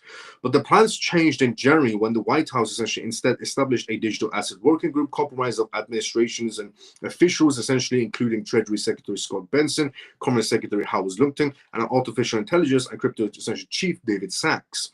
Hinz confirmed that after last week's essentially summit, the working group will meet to organize industry feedback before coordinating with congressional essential leaders to outline concrete policy steps. So, in terms of the White House Crypto Summit, once again, a lot of people thought it was absolutely a waste of time, and in reality, it wasn't. Just most people missed the bigger picture. The bigger picture was, it was incredible news for the crypto space. And even Brad, as I explained yesterday, the CEO essentially of Ripple, Brad Garlinghouse, even he came out and said that it was amazing that Trump did this for the crypto space, talked about things that matter inside the crypto space regarding debanking situations and other scenarios that's essentially hindering the growth inside the crypto sector. But people from the retail section inside the crypto space thought it was nothing what happened inside the White House, because those people that thought it was nothing missed the bigger picture. The bigger picture essentially being that crypto CEOs that were being sued by the SEC were sitting next to the president of the United States in the White House talking about crypto. That was the bigger picture that a lot of people missed. And the big picture of that also, to add on top, was him talking about no more debanking, transparency, regulations, no more going after crypto companies for no apparent reason. That's why straight away after that White House Crypto Summit, the OCC started going around telling banks they can start working with crypto companies, federal banks. Now, moving on, essentially from the White House speech that just came out, once again from Bo Hinz, regarding what's happening next. What's happening next is just focusing on regulations and policies for the time being, which is what we really need, to be fairly honest. All we need is regulations and policies. So the faster the focus on that, the better it is for us, which is what they're doing. Now, on the topic of regulations and policies, Texas, 21 American states applied for some sort of a Bitcoin reserve or a crypto stockpile. To be fairly honest, Utah was one of the ones that applied for some sort of crypto stockpile as well. And then Texas, for example, Texas lawmakers seek to cap the state's proposed Bitcoin purchases at $250 million. So Texas, if it does get a full green light to purchase Bitcoin as a reserve for Texas itself, the max they can invest is up to $250 million and no more. And that's a cap. A member of the Texas essentially legislative has proposed a bill that could limit the amount of local and state authorities invest in cryptocurrencies as a reserve asset. In the bill filed, essentially, Texas representatives Ron proposed essentially the state that not to be allowed to invest more than $250 million of its economic stabilization fund, otherwise known as the rainy day fund, which I fully understand, because if Texas is about to be spending their rainy day fund on Bitcoin, a speculative crypto asset that has no utility purposes whatsoever, and just a limited supply of 21 million tokens, which in BlackRock's words could be extended, and according to the advert, which they couldn't guarantee to the clients. But I fully understand why Texas wants to put a cap of $250 million. If it was up to the Bitcoin maxis, they would say invest the entire fund. And then when Bitcoin goes soaring, essentially when Bitcoin goes collapsing downwards, it will take down Texas with it, which could put a lot of pressure on the United States. So good that Texas is putting a cap on buying Bitcoin. And essentially all other cryptocurrencies, because Texas is not only doing essentially some sort of Bitcoin reserve, they're doing a crypto stockpile as well. Now, the legislation also suggests that Texas, essentially all countries, could not invest more than $10 million in crypto. Now, the proposed bill followed the Texas Senate passing legislations on March 6 to establish a strict Bitcoin reserve and some sort of crypto stockpile. The SB 21 bill was called, seemingly could allow the Texas essential comptroller to have no limits on purchasing Bitcoin for a reserve based on the most recent drafts. But now they're trying to put a cap. The plan for a strict Bitcoin reserve in Texas was one of the many separate bills proposed in the U.S. Senate, in the U.S. state. Governments following the inauguration of the President Donald Trump and Republican lawmakers winning control of the U.S. House of Representatives and State, Texas Lieutenant Governor, essentially Dan Patrick, said in January that the state's legislative priorities for 2025 would include a proposal to establish Texas Bitcoin reserves. It's unclear if Reynolds, A Democratic intended to support the BTC reserve bill introduced by essentially State Senator Charles. A Republican or proposed restrictions in the event the legislation will become law. If passed and signed by Governor Gregg, the bill would take effect on essentially September 1st.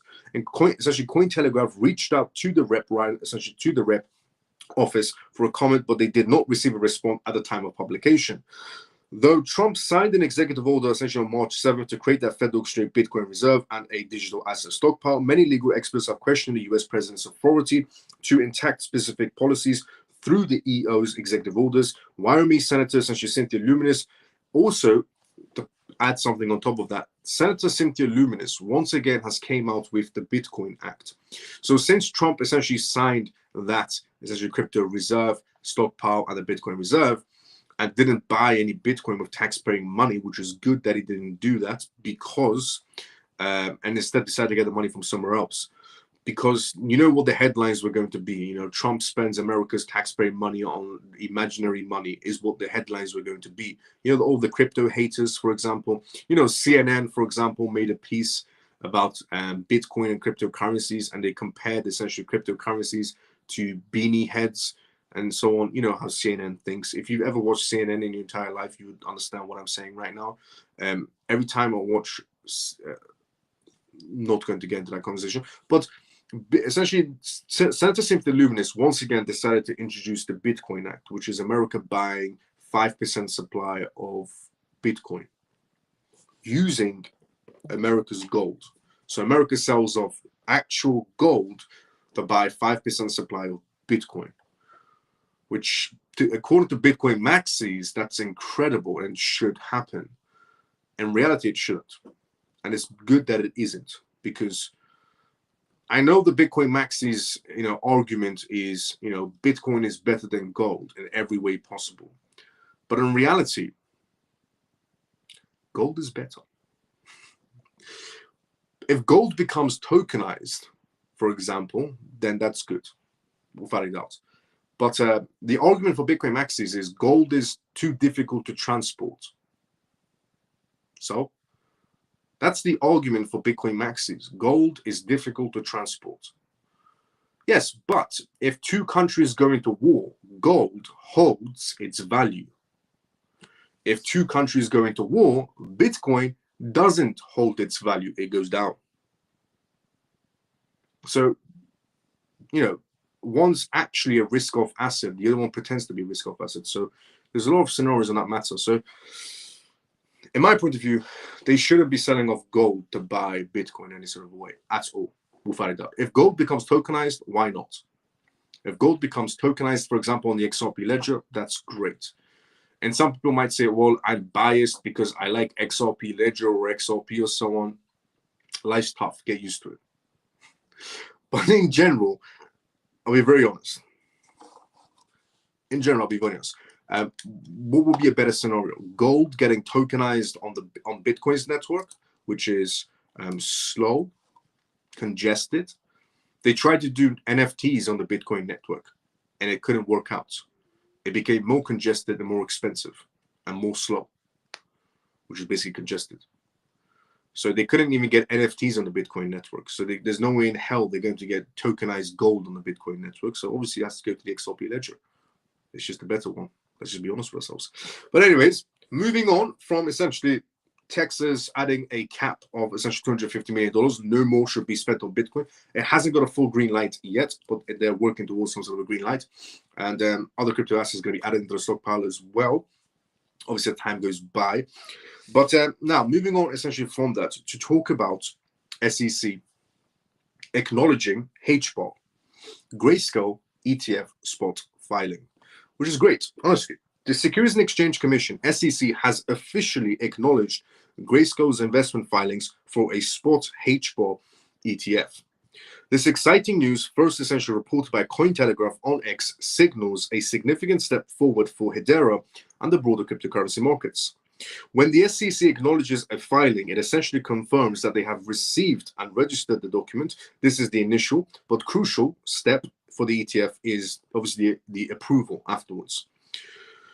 It doesn't guarantee approval if the SEC essentially acknowledges an ETF. but it's necessary essentially for it to happen. Now, think of it like this: filing is like submitting your application, and acknowledgement is the administration, essentially is the admonition of the office confirming that they've received it and will start reviewing the file. Here is a breakdown of what this acknowledgement essentially signifies. Official start essentially of review. The SEC acknowledgement officially kicks off the formal review process for Grayscale Hedera's ETF proposals. This means that the clock is ticking and the SEC will now essentially delve into the details of the filing. Transparency and progress. This public acknowledgement indicates transparency and progress, and essentially indicates that the progress in the regulatory dialogue between Grayscale and the SEC regarding cryptocurrencies investments products. Market confidence booms. The news can inject optimism inside the market space, signaling to investors that regulated crypto investment vehicles are continuing to move forward despite the previous regulatory hurdles. The SEC's essentially movement on Grayscale's Hedera ETF is a promising sign for the future of crypto ETFs and the broader adoption of digital assets. It also indicates a potential shift towards greater essentially regulatory clarity and acceptance of cryptocurrency investments and products. If approved, a spot essentially HBAR ETF could pave the way for ETFs based on other altcoins, further expanding essentially investment options for both retail and institutional investors. The journey of Grayscale's Hedera ETF is just the beginning, but the initial acknowledgement essentially from the SEC is undoubtedly a significant milestone, and it's a development essentially that crypto enthusiasts and investors alike will be watching closely.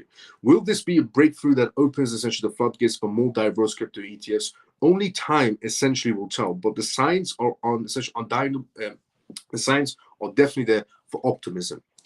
Now, it genuinely is a very good news that the SEC is acknowledging more ETF applications without a doubt. It's incredible news because Gary Gensler didn't acknowledge any ETF applications except the Bitcoin one, which they got sued by Grayscale to look into and the judge pressured them, or when Congress pressured them to look into Ethereum ETFs and they had to prove it because Congress was basically putting pressure on Gary Gensler, but he approved it without staking capabilities, which made the Ethereum ETF pretty much useless because it brought nothing to the table and it couldn't brought staking to the table. Now, what we're going to talk about next, moving on essentially from HBAR ETF application to Deutsches Börse to launch crypto custody for institutional clients in the EU. Before we talk about Deutsches Börse, let's go inside the comment section first. As I said previously, this is live, which means if you do have any questions, put it down in the comment section and we're more than happy to help you out. So I read everybody's comments one by one. Every night, Monday to Friday, when I do this live, I read everybody's comments one by one, essentially, because everybody's tuned in and everybody might have questions and I don't want to lose, I don't want to leave anybody out. So if you're taking time to put a question down, I'm definitely going to read. I'll read out your name first and then I'll read out your question and give you an answer. Or if you just want to make a statement or say something nice. Now, let's go to the comment section first before we go for the next news, which is regarding the EU in terms of custody services and Deutsches Börse. Let's see what's going on inside the comment section, and then we go straight into the next news. So, we were here. Texas, man. Let's go, Ray. It's not having the same functions as what was intended. You can't beat real gold. Facts. I agree 100% what Shelly said. I come from gold country, so I'm probably a bit biased. It will be interesting to see what happens with BTC and MicroStrader as time goes by. Definitely. I agree 100%. Thoughts? Give us XRP escrow for free, then pump revalue it to 10,000. He can pay off the debt. He could. Yes, it's possible. Yes, I agree. He could, if you wanted to. But is that the purpose that's going to be intended for? We're going to have to see. Repost the live on X, guys, and comment outside the live to support Miles. Yes, please. If you haven't done that, CMF members watching right now, if you haven't done it already, if you're watching this on X right now, go and put a comment outside the live, hashtag the XRP Army, because very soon we're about to go into a lot of XRP news. So go inside the comment section. If you're watching this live on X, go outside the live for 1 second, put a comment down, hashtag the XRP Army outside live on X, retweet, like each other's comments, and like the live, retweet the live, and then come back into the live if you haven't done it already. For everyone else who has done that from the CMF, thank you so much to everybody that's liked the live and retweeted the live and hashtag the XRP Army and put a comment outside the live and also essentially liked each other's comments. Thanks so much to everyone who's done that. If you haven't done that, please take 2 seconds to do that if you haven't done it already. And if you're somebody new that's done that, thank you so much as well. So yeah, what Shelly said, facts. Repost the live on essentially X, guys, and comment outside the live. Support Miles. Thank you so much. Miles, I'm just sorry when I hear an opinion about Trump from people around me. The moment I hear them, I can't stop to argue. No problem, Gally. No problem. Don't worry about it. And we win. XRP is running. Let's go XRP to the moon. Let's go Sule. Now, Deutsches Boris. To launch crypto custody for institutional clients, the next clientele enter inside the market space is institutional clientele.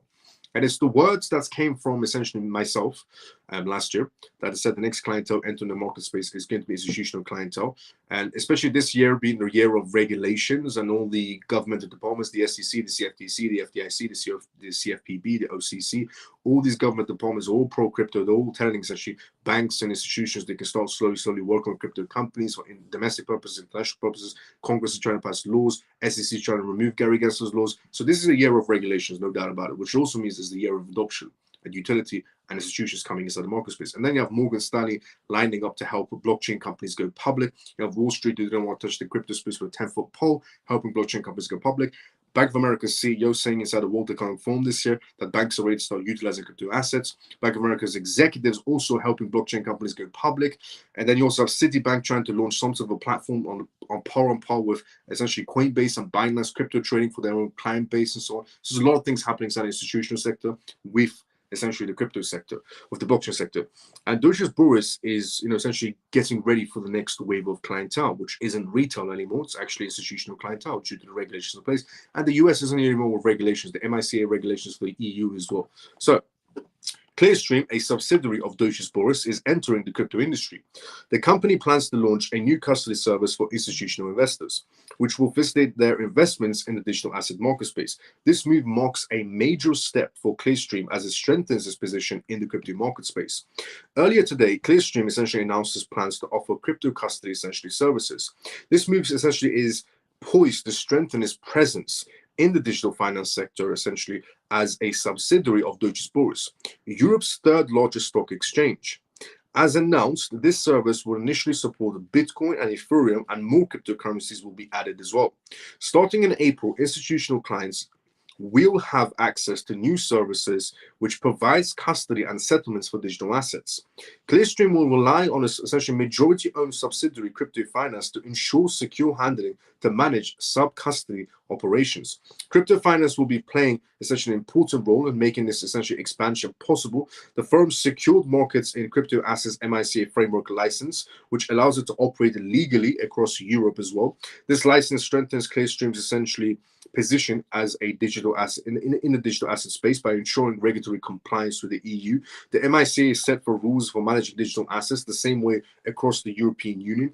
It also removes rules and differences and gives institutions a clear way to follow regulations. By expanding essentially its services offerings, Clearstream is building a more complete range of services for institutional clients, and the company aims to provide investors with reliable and efficient essentially way to access new asset classes. This crypto essentially custody service will integrate with existing post-trading essentially systems, making the transition into crypto easier for institutions in the EU. Clearstream is also preparing to take advantages of future changes in stablecoins and digital assets as well. And these updates could link essentially traditional finance with the crypto market world as well.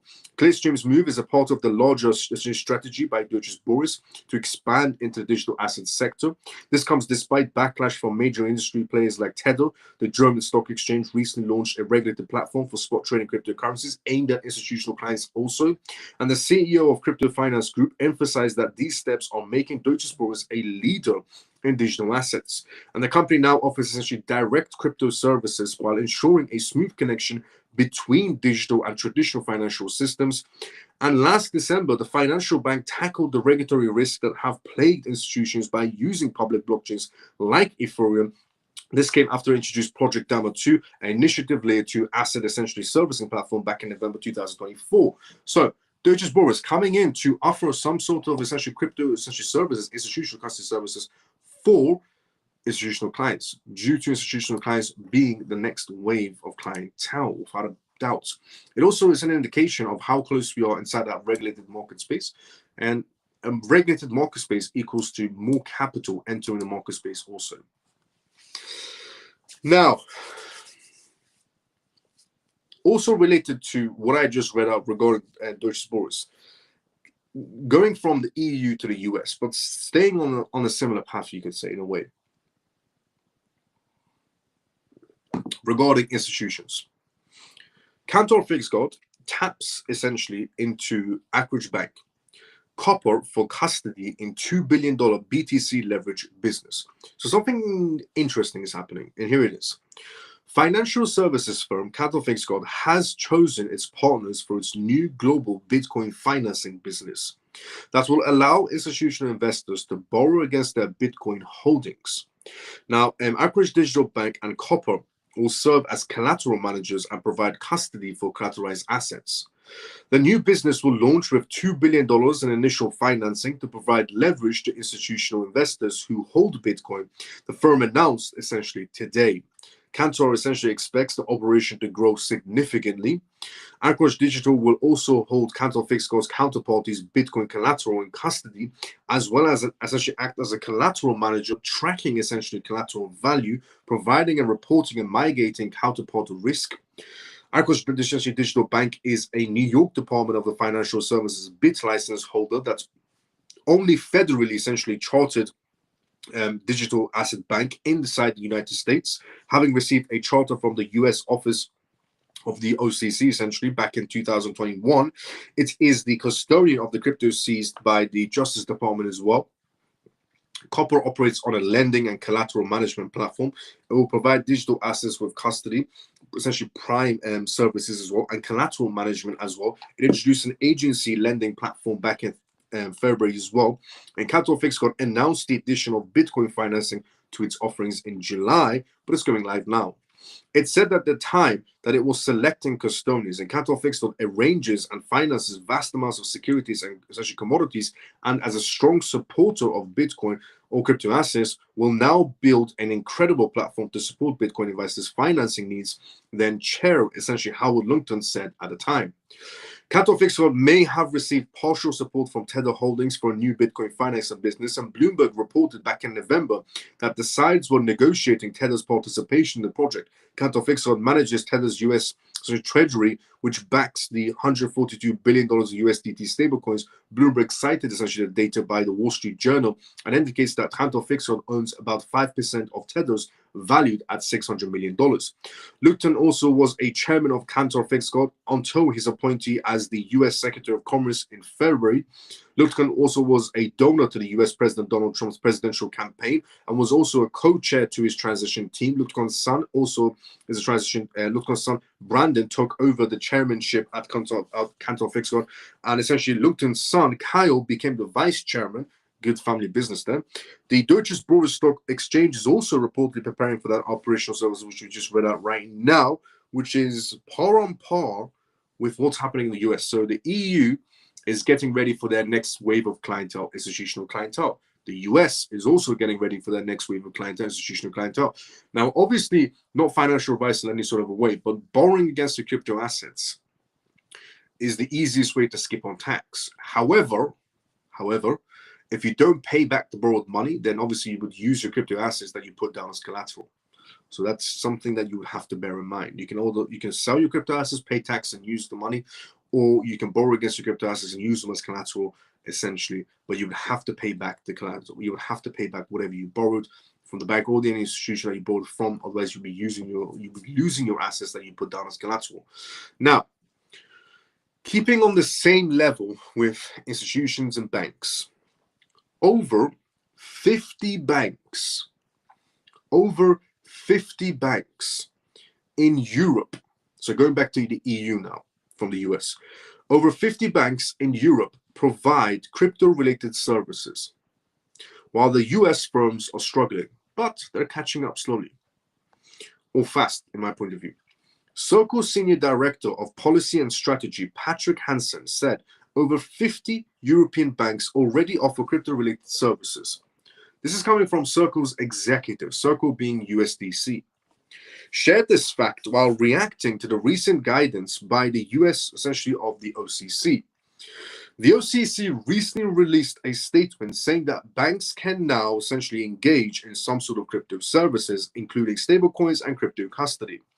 And that happened straight after the White House crypto summit, the crypto summit that everybody thought, the majority of people thought inside the crypto space was absolutely nothing inside the crypto space. But in reality, it was a lot of things said that we needed to be said. And straight after that, the OCC told American banks to start utilizing crypto assets. Now, on that, so the OCC released essentially a statement saying that banks can now engage in crypto assets, including stablecoins and crypto custody, while many essentially have welcomed the move as an end to Operation Choke Point 2.0, which is also what we wanted to end, which Trump said is going to be ending. Hansen noted that the US banks are behind their European counterparts, which they are, because the EU has obviously the MiCA regulations. According to essentially Hansen, European banks have spent the past few years building their infrastructure and expertise to serve essentially crypto industry, and they already offer trading, staking, custody, and stablecoin payments and banking services. European banks, he said, European banks, including multiple GSIB, which is the Global Systematic Important Banks, have spent years building infrastructure, developing such expertise, and securing regulatory approvals. Data from CoinCap supports Hansen's statements, according to a report released last year. Europe, including essentially the UK, had the most crypto-friendly banks, with 55 essentially banks being very crypto-friendly. Asia had 24, while North America only had 23 crypto-friendly banks. Hansen also listed several European banks that already are offering crypto services. These include, for example, BBVA, which recently got regulatory approvals in Spain to offer its clients crypto services and trading and custody of Bitcoin and Ethereum, starting with. And then you have several other notable banks, including essentially Societe Generale, Santander Bank, Standard Chartered Bank, BNP Paribas, Deutsche Bank, and also that essentially all these banks that offer crypto services. A lot more of the banks, about 50 banks essentially in total. While the recent changes in the US banking policies could lead to more US banks embracing crypto, Hansen expects Europe will remain ahead for some years. In his point of view, he noted that this is one of the few cases where Europe has a first mover advantage in terms of, because they have the MiCA regulations, which is the markets and crypto assets, and provide a chance to cement their position. This is the amount of damage Biden's administration done to the US, where Europe is taking more steps ahead than the US was. The view aligns essentially with Hansen's earlier opinion, in which he attributed to the high level of access to banking for crypto services to the regulatory clarity essentially in the region. He cited that several EU regulations, including the E-Money Directive 2000, the Payment Services Directive 2007, and the MiCA in 2024 as contributing to this clarity for the crypto space in the EU, especially for their institutional clientele. He wrote that it is not because European banks are more risk-taking or innovative in any sort of way, but rather because the EU regulations and payments and crypto are creating legal clarity and, importantly, essentially actively encouraging but not curtailing competition and innovation in payments. However, the improved regulatory clarity in the US could also cause Europe to lose its advantage, without a doubt. America essentially is aiming for that, title of crypto capital of the world, which is going to be happening guaranteed, because it's Trump leading this essentially crypto initiative. It's not Biden's administration of circus freaks or essentially Kamala Harris. Thank God Kamala Harris lost, and thank God Donald Trump won. Advantages, especially where both regions move in different directions, and essentially more recently, since President Donald Trump's administration began on January 20th, there have been sizable changes in the US regulatory approaches, including allowing crypto and essentially executive orders he signed, all the government departments that are all pro-crypto, essentially moving forward in terms of their regulations. It's excellent to see that, without a doubt. Now, but that's also what's happening in the EU. In terms of 50 banks in the EU, all pro-crypto, all getting ready for the next clientele, institutional clientele. We have 24 banks in essentially the Asian market space that are also getting ready for the next clientele, institutional clientele as well. And in terms of the Asian market space, there's 23 banks that are crypto-friendly getting ready for the institutional clientele as well. And the US, not so much. But obviously now, Trump's administration is doing everything they can within their power to make things progress extremely quick. And we're seeing that happen. The results are there, without a doubt. SEC dropping cases one by one. Mark, the acting chairman of the SEC, removing Gary Gensler's stupid laws. Congress or senators and so on trying to pass crypto laws in terms of stablecoin acts. The OCC telling banks they can start using cryptocurrencies. We're seeing the signs of positivity for the crypto space inside the United States, without a doubt. Obviously, people are getting distracted essentially by the tariff situation, so on, which are only temporary. They're not going to be long-term effects in any sort of a way. What is going to be long-term effects in a positive way is everything else that's happening around the tariff scenario, which is the regulation of cryptocurrencies. That's the positive. Now, we're about to go into the XRP news. So, before we go through the XRP news, let's go to the comment section first. If you, as I said previously, this is live, which means if you do have any questions, put it down to the comment section. I, read everybody's questions one by one. I read your name, then your question, give you an answer. So if you do have a question, don't be shy. If you have a statement or whatever you want to write inside the comment section, I'll be more than happy to read it up. So before we go for the next news, which is XRP news, let's go inside the comment section first. Let's see where we were at. We were at here. No, we were here actually. Using uphold Volt for the XRP, is that good? No. Using the uphold Volt for XRP, not good in any sort of a way. Uphold Volt, I wouldn't recommend it in any sort of a way. For myself, I wouldn't recommend, not financial advice in any sort of a way.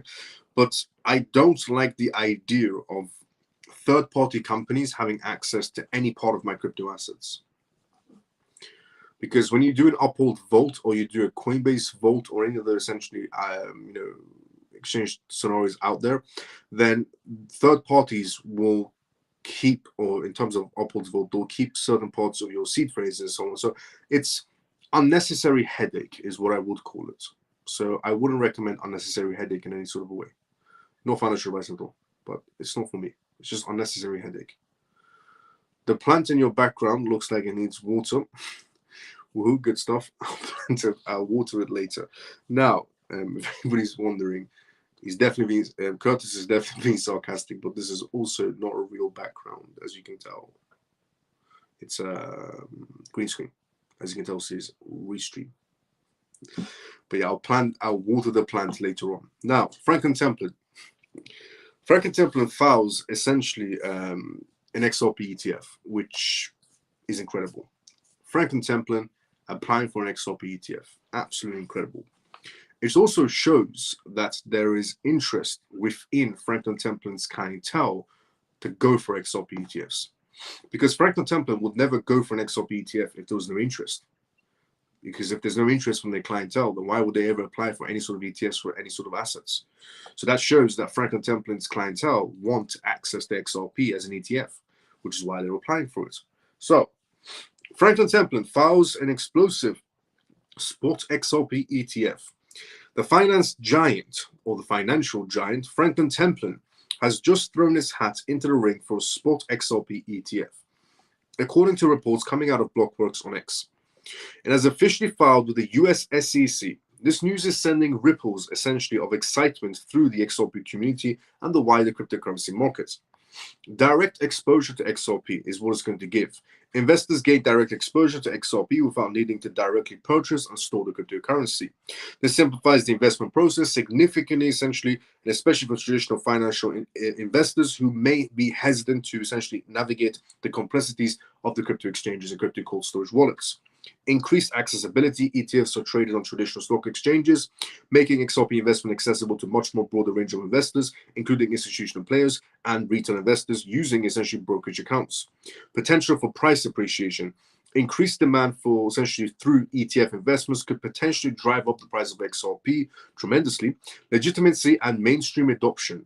Approval of a spot XRP ETF by the SEC would be a massive step towards essentially mainstream acceptance and legitimacy for XRP and the broader cryptocurrency market space, especially coming out from Franklin Templeton.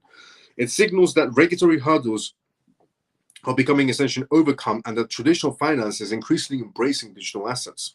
The fact that Franklin Templeton, a global investment management giant with trillions of dollars in assets under management, is behind XRP ETF filing adds considerable weight to the news. Franklin Templeton is not new to digital asset space, though. They have been actively exploring and investing in various crypto initiatives. Their entry into the spot XRP ETF race signifies a strong belief in the future of XRP and the potential for institutional demand. Franklin Templin's move to file for a spot XRP ETF is undoubtedly exciting news for the XRP community and the crypto industry as a whole. It represents essentially a significant step towards mystery adoption, increased accessibility, and potential price appreciation for XRP. While the SEC approval is not guaranteed, but it will be, unless they essentially extend it, because due to the case not being over. And the involvement of the financial giant like Franklin Templeton and the evolving regulatory environment suggests essentially a more optimistic outlook for spot crypto ETFs, and it keeps a close watch on this space. It could be a game changer for how investors access and engage with XRP and the broader essentially digital asset space. The journey for a spot XRP ETF is just beginning, and it promises to be a thrilling one. Without a doubt, if Franklin Templeton essentially is applying for an XRP ETF, that should tell you everything, pretty much. I'll be very honest.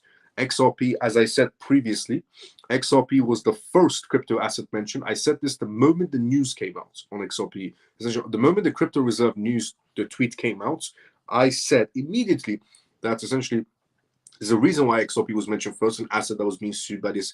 What I'm trying to say is how far XRP has come is tremendous, no doubt about it. How far XRP has come is absolutely tremendous. On the topic of XRP, here's another one. Ripple wins another major XRP ledger integration for RLUSD. On March 11th, 2025, realworldassets.xyz announced essentially its integration with the XRP ledger, a layer 1 blockchain designed for financial institutional applications. This feature essentially has happened through collaborations with Ripple, the Francisco-based essentially cross-border payments firm. Real World Assets announced via their X post, the firm revealed that users can essentially view data about tokenized real-world assets and RLUSD stablecoins, such as Ripple stablecoin, on their dashboards. The integration marks a significant development in the growing ecosystem of tokenized real-world assets, and it draws attention to the RLUSD token and the XRP ledger by enhancing transparency and accessibility for institutional and retail users. So Ripple and tokenization and real-world assets, essentially RWA.XYZ, basically.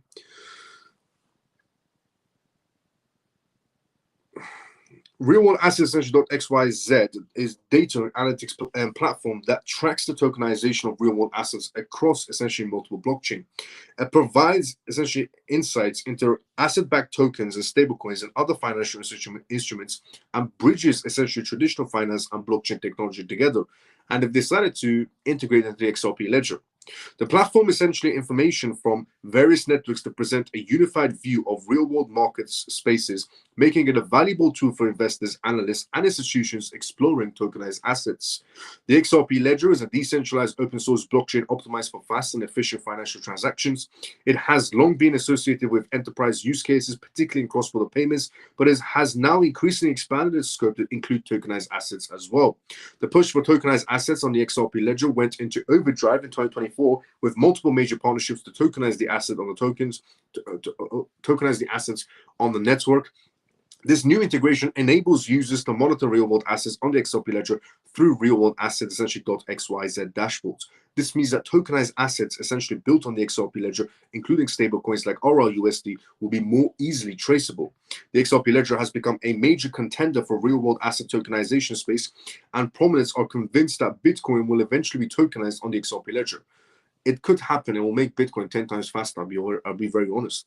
The XRP ledger's fast and low-cost network is so far superior to Bitcoin's proof-of-work network. Without a doubt, XRP, if anybody remembers that special, that's Harvey Specter quote. If anybody's ever seen Suits, you would know what I'm talking about.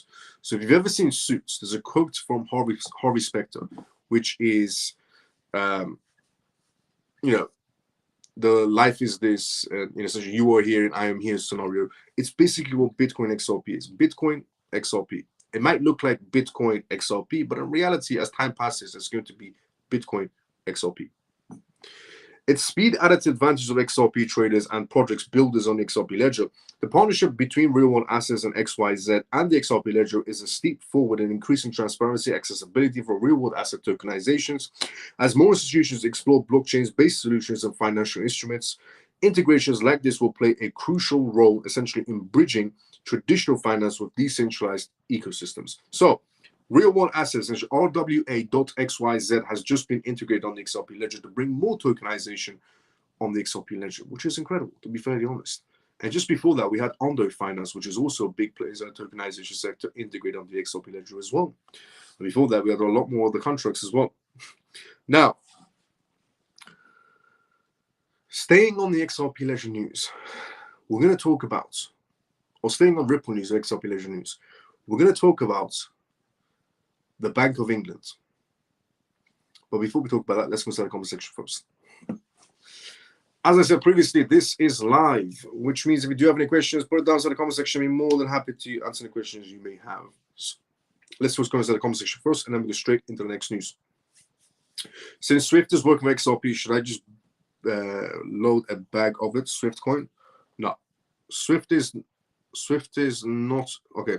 You got it wrong, Curtis Hill. The crypto project Swift coin has nothing to do with Swift. Swift coin has nothing to do with the XRP ledger either.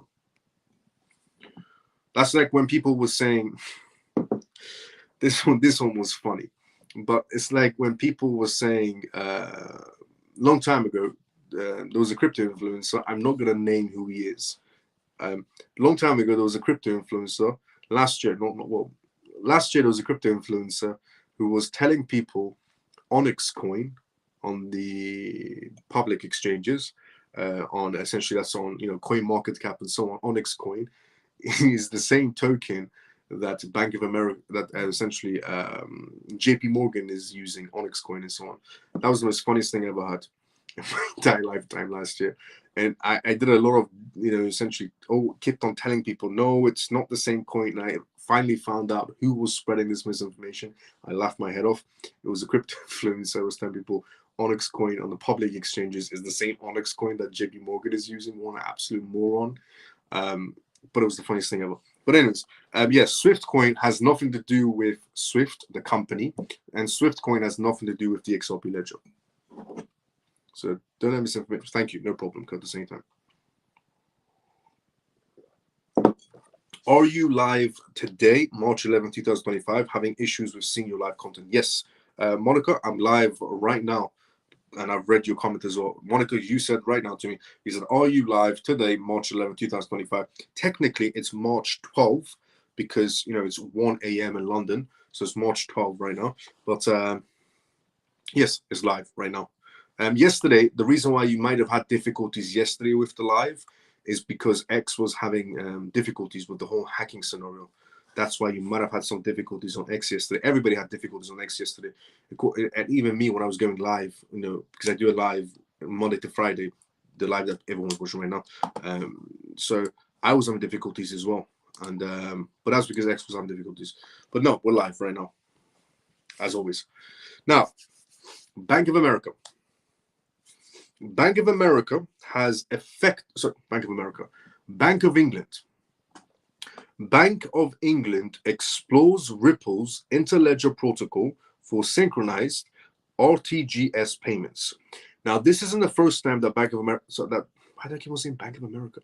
This is not the first time that the Bank of England has essentially did test purposes with Ripple. But here is the newest one. The Bank of England has effectively conducted a proof of concept exercise, essentially in collaboration with Ripple, that tested the applications of Ripple's interledger protocol, the ILP, for synchronizing essentially real-time gross settlements, RTGS, payments in cross-currency forms. The program aims to bolster the efficiency and security of cross-border payments flows between distinct financial systems. In the POC, essentially, the Bank of England experimented with using Ripple's ILP to facilitate coordinated cash movements between two notional RTGS systems. Over time, RTGS has become a reserve system in which financial institutions maintain their accounts in pound sterling, while offering an essentially a system of risk-free channels for payment interchange. For almost 3 decades of using the RTGS system, the Bank of England has been examining improvements to implement new features that aid it and the synchronization of cash transfers. Apart from determining the benefits and costs, The organization noted Ripple's interledger protocol for optimizing cash flow potential. As such, it is weighing the possibilities of the ILP as an acceptable technical solution for its future RTGS upgrade. So the Bank of England has come to the conclusion that they should be using Ripple's technology. Ripple Labs' core servers are directly linked to the Bank of England, which emphasizes optimizing cross-border settlements. Critically, the Bank of England has previously considered using Ripple technology. Just this year, the Bank of England published a paper describing concepts of digital versions of the pound sterling, a potential central bank digital currency for the UK, to promote financial inclusion. Although the document favored Ripple, it did not cite any solutions. However, the recent use of Ripple's version of Interledger Protocol, the ILP, by the Bank of England is a significant step forward for potential collaboration in the future. This announced effort further essentially enriches Ripple into the greater financial good and indicates that the Ripple is gaining presence worldwide. The ILP has achieved essentially precisely the capabilities that the Bank of England asked for, matching payments across two simultaneous RTGS ledgers. This milestone and potential future projects could raise awareness of Ripple's steady-fast technology and gather widespread adoption of its products beyond that of its interledger protocol. In the last 12 months, Ripple Labs has made forceful advances into the new frontiers of finance, from tokenization to automated market makers. Ripple introduced the RLUSD, a US dollar-backed stablecoin with access to essential inexclusive financial services, to establish itself as a position in a lucrative stablecoin niche. Ripple also formed a partnership with the BDACS, essentially, to offer on-chain custody solutions for XRP and RLUSD. They're supporting institutional purposes. Features were further strengthened by using essentially South Korea's digital asset storage model, which overlays regulatory compliance with the nation's standards. And an important stride towards the institutional adoption of XRP came to light when the Saudi Arabian National Commercial Bank, the NCB, joined RippleNet, which highlights Ripple's essentially ever-expanding global finance. At the same time, financial institutions across the globe are gradually adopting digital payment solutions, and Ripple's bold step moved beyond payments to tokenization. 4 months ago, it launched a $3.8 billion tokenized money market fund built on the XRP ledger, further essentially its legacy of revolutionizing the digital asset market space. And Ripple is preparing for the second revolution through its tokenization as it disrupts the stablecoin industry at the exact same time. So, in the most simplest way to put it, Bank of England did testings on Ripple's technology and they loved it. For the past 12 months, the Bank of England has been doing testing on Ripple's technology and they loved it. They came to the conclusion that they should be using it without a doubt, which just shows, that Ripple is genuinely great in every aspect. And when it comes to the XRP ledger, when it comes to Ripple's own payment system, and it should be utilized worldwide across every payment system. And it should replace SWIFT by, undoubtedly, without a doubt. So a lot of people also, just to add on top of that, a lot of people say that RippleNet is not the XRP ledger and XRP ledger is not the RippleNet, which is a fair point. However, Ripple brings companies in by using a system that banks and institutions are familiar with, but Ripple's net is just faster and better and cheaper and easier to use, which means they bring banks and institutions to the table to use RippleNet. And once they sign them over to RippleNet and essentially they start using RippleNet, and they call the Ripple in the FX market space, about 90% of payments are going through their essential technology. So they bring banks and institutions to the table using RippleNet, and then they offer them the XRP ledger and say to them, look, if you want to go even faster, cheaper, you want to do cross-border payments, you want to do CBDCs, you want to do tokenizations, you want to do stable coins, now you can join the XRP ledger as well. We can take you a step further. It's basically what their business model is. They bring everybody to the table with a system that they're capable of using and understanding, which is RippleNet. Essentially, banks and institutions, it's very confusing for them when they talk about essentially cryptocurrency, CBDCs, they get confused. In the earlier days, banks and institutions were confused on the concept of blockchain. They were very confused on the concept of blockchain. And a lot of people still are very confused on the concept of blockchain. So what Ripple did was create a better payment system with traditional finance, and went along and signed banks and institutions as much as they could and brought them to the table with RippleNet. Later on, they're going to offer them essentially the XRP ledgers, which basically going on. Because they're going to say to these banks and institutions that they signed and brought all to the same table, look, we can offer you something better now. Something that can provide you with stable coins, tokenization opportunities. And the XRP ledger is the XRP ledger is immersed. It can become, much more bigger than what it is. And it's something that you want to be a part of. And then we can also make your payments faster and cheaper and more secure. And also do CBDCs. So that's what essentially they did. They brought everybody to the table of RippleNet, a payment system that is just better, a little bit better, or a lot more better than traditional financial systems. Then step two was the XRP ledger to open up the doors to tokenization, CBDCs, and so on and so on. That's what they did. So a lot of people say, XRP ledger and RippleNet, it's not the same thing. It's true. It's a fair point. However, the RippleNet part was tiptoeing into the main part, which was essentially, think of it as like going to dinner. The RippleNet part was the starter, and the main course is the XRP ledger for the institutions and banks. And on that note, we have reached the endings of tonight's live. So if you're watching this for the first time ever, this was the CMF live.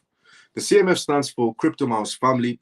My name is Miles, and essentially I host the live that you're watching right now. And this is my own channel essentially on YouTube, if you watch this on YouTube, or my own channel on X. And you can tune into this live Monday to Friday, 11:25 p.m. UK time, United Kingdom time. Monday to Friday, you can join us live where I talk about the most recent news that's happening around the world in terms of cryptocurrencies, CBDCs, AI, politics, regulations, vital information for you to know about regarding the world completely transforming into a digital space. And this was episode 278 of the CMF Live. We are on episode 278 of the CMF Live, which is incredible, and I wouldn't be able to do without any of you watching right now, the CMF members especially. So, thanks so much to everyone that tunes into every episode of CMF Live, Monday to Friday, and tune in for episode 279 tomorrow. And if you haven't done it already, please like, comment, share, retweet if you watch this on X, follow if you already haven't. If you watch this on YouTube, subscribe and tune in every single time.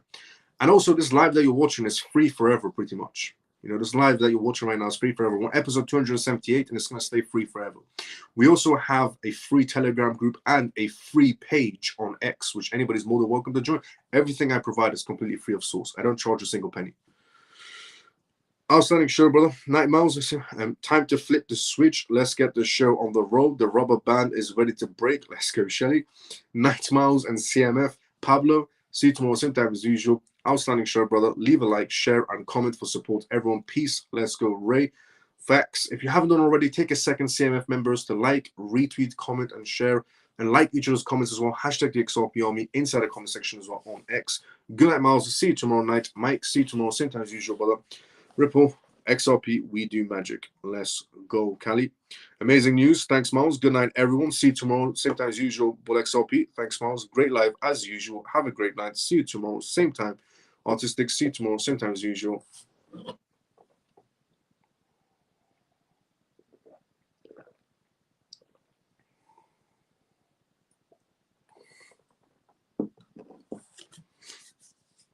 Good night, Miles and CMF. Outstanding. See you tomorrow. Let's go free forever. See you tomorrow, sometimes usual. Thanks, Legend. Night and day, CMF. Much appreciated, Miles. Always speaking the facts with sources to back it up. Let's go, Shelly. See you tomorrow, same time as usual. Shelly as well. Good night, Miles. Khalid, see you tomorrow, same time as usual. Mike, see you tomorrow, same time as usual as well. Good night, Miles, and all CMF. Great live, and the bullish news too. Let's go, JP. I will be seeing everybody tomorrow. Same timing as usual. Like, comment, share, retweet, subscribe, follow if you haven't already done that. And honestly, thank you so much to everybody from the CMF and everybody else that's new that has already liked this live, retweeted this live, put a comment outside the live, hashtag XRP, and liked each other's comments. Thanks so much to everybody who has actually done that from the CMF. And thanks so much to everybody who does that every live show from the CMF as well. I'll be seeing everybody tomorrow. Same timing as usual. Everybody have a great day or a good night, depending on where you are around the world. Thanks, Miles. Have a great night, everyone. Let's go stormy. See you tomorrow, same time as usual. I will see everybody tomorrow, same time as usual. Everybody have a great day or a good night, depending on where you're around the world. See everybody tomorrow, same time as usual. Like, comment, share, follow, subscribe. See everybody tomorrow, same time as usual.